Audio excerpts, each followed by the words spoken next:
dakilaka, kataas-taasang tumanggap, napabuli at pasasalamat. Dakilaka, kataas-taasang Diyos.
Alam niyo naman sa probinsya, di ba? Bukid, maraming mga puno. Kakaya po dito, maraming mga puno, probinsya, no?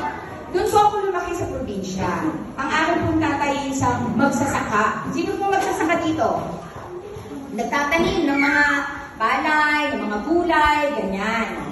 Yun po ang aking magulang. Isa rin pong magsasaka. Nagtatanim ng mga puno na namumunga, tapos nagtatanim ng mga gulay, gano'n. So, doon po ako lumaki at doon po rin ako nakakilala sa Panginoon. Kagaya din po ako ng mga bata na to na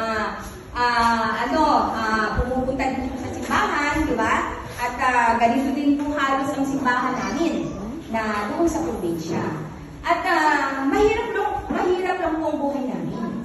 Noong po bata pa po ako. Kami po ay pitong magkakapatid. Okay? Meron po akong kapatid na pangalan na lalaki, babae, tapos mga babae, magkakasunod. At kami po ay lumaki sa simbahan. Ano po mga bata nito? Lumaki po kami sa simbahan. Doon po sa simbahan, tinuturo po sa amin na nagpapasalamat kasi hindi po namin nakalain na makakarating kami dito. At alam ko, naniniwala ako na pinlano man namin ito, pero si Lord po ang nagpo. Hindi nagbuhay yan sa kung anong posisyon natin, sa kung anong kalagayan natin. Dahil, di ba mismo, si Jesus pinanganak sa sabsaban. Siya na yung Diyos, pero kinukita